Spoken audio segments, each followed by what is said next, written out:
In September 1998, a 33-year-old mother of 7 disappeared from Dudley in England. Her name was Patricia Lashley. For nearly 28 years, there was no confirmed public explanation for what had happened to her. Police continued searching, her family continued waiting, and because Patricia had used several different names and had connection across Britain, investigators could not completely rule out the possibility that she had left Dudley and started a new life somewhere else. But in July 2026, the case changed dramatically. Police charged a man they say knew Patricia with her murder. The accused is 66-year-old Trevor Dunkley. He has been charged, but he has not been convicted. The allegation against him must still be tested in court, and he is entitled to the presumption of innocence unless proven guilty. This is the disappearance of Patricia Lashley, the mother whose family waited almost 3 decades for answers. And the question now facing investigators is simple, but deeply disturbing. What happened after Patricia was last seen in September 1998? Before we begin, this video is made for educational, documentary, and public interest purpose. It is based on information released by police and established news organizations. Some parts of this case remain unknown. No person should be considered guilty unless convicted in a court of law. Patricia Lashley was 33 years old when she disappeared. She was a mother of 7 and had moved to Dudley during the middle of the 1990s. According to West Midland Police, Patricia was known locally by several names. Friends knew her as Pat or Jade. She also used the name Vanessa and Tricia along with the surname Bradford.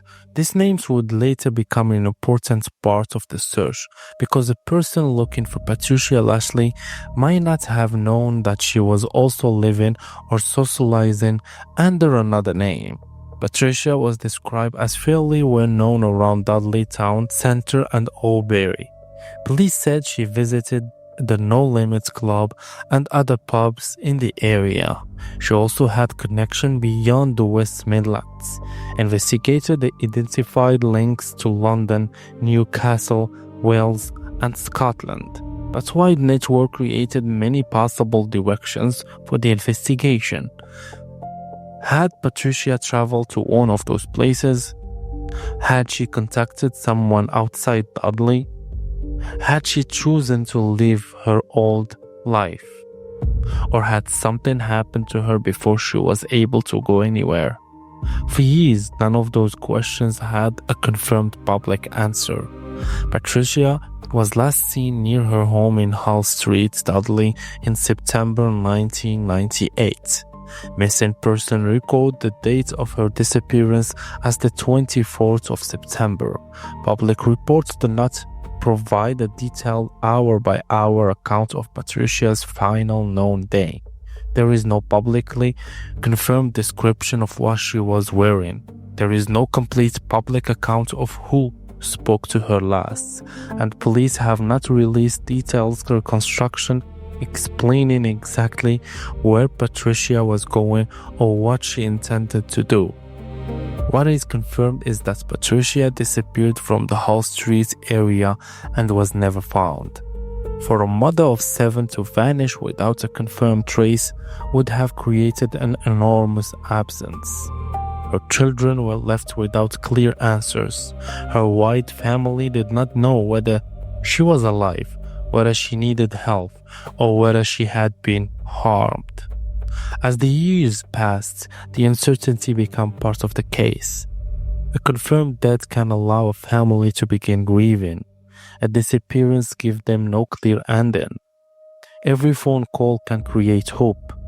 Every reported sighting can reopen the search.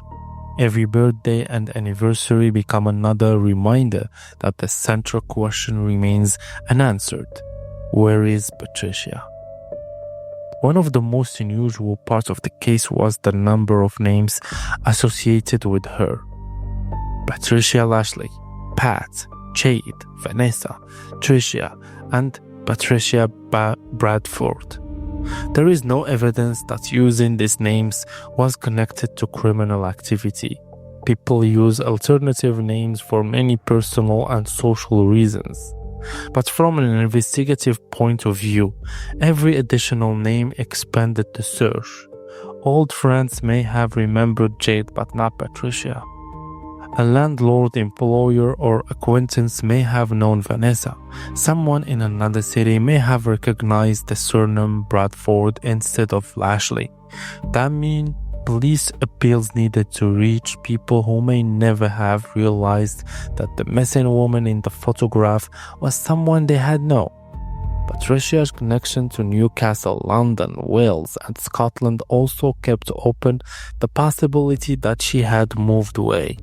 Reports about renewed appeals said investigators had considered whether Patricia could have decided to start another life. That possibility is one reason the case remained publicly described as a missing person investigation for so long. Without a body, a confirmed crime scene, or a verified communication from Patricia, investigators had to consider different explanations. But there was always another possibility. Patricia may not have left voluntarily. Someone may have known more than they were saying. By early 2025, more than 26 years had passed since the disappearance. Police made another public appeal, asking people to think back to Patricia's life in Dublin. The appeal focused on those who know her, remembered meeting her, or had information about her movements. Police were still trying to build a clearer picture of her life. That word didn't matter. It shows that investigators were not only searching for a single dramatic witness, they were also trying to understand Patricia's relationship, routine, and social circle. Where did she spend her time? Who did she trust? Who saw her regularly? Did she speak about leaving Dudley? Was she having difficulties with anyone? Did something change shortly before she disappeared? Small pieces of information can become important in a cold case. A conversation that appeared ordinary in 1998 can look different decades later. A person who was frightened to speak at the time may now feel able to come forward. Someone may remember a vehicle, an argument, or a statement that never appeared important enough to report. Investigators also asked people who had already spoken to police to contact them again. That can happen when detectives are reviewing an old investigation using new information or a new understanding of the case. A witness may now be asked different questions.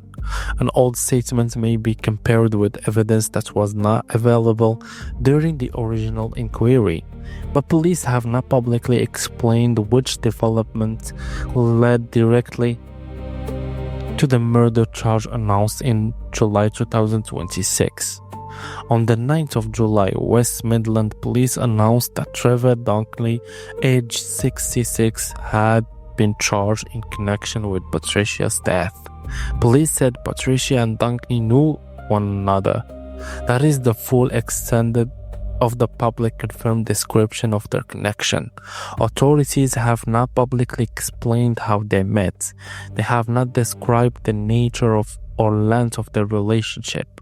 They have not released an alleged motive. They have not announced that Patricia's remains have been found. And they have not publicly identified the evidence prosecutors will rely upon. Those missing details are important.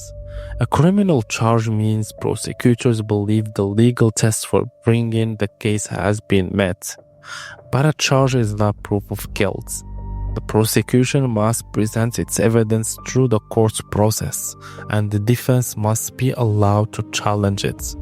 Dunkley was remanded in custody and scheduled to appear at Wolverhampton Crown Court on Monday, the 13th of July 2026. At the time this script was prepared, no reliable public report had confirmed the result of that hearing. Because of that, this video will not claim that the plea was entered, that a trial date was fixed, or that any additional allegations were made in court. Those details should only be added when they are officially confirmed. The murder charge changed the public understanding of Patricia's disappearance. For years, authorities still had to consider that Patricia could be alive somewhere under another name. Now prosecutors allege that she was killed. But many of the largest question remains unanswered. Where are Patricia's remains? What evidence caused the investigation to move from a long-term missing person case to a murder prosecution? Did detectives receive new witness information? Was old evidence re-examined? Did someone come forward after the renewed appeal? Or had investigators been quietly building the case for years? Police have not provided those answers publicly. They may form part of future court proceeding, or they may be withheld to protect the investigation and the fairness of the trial.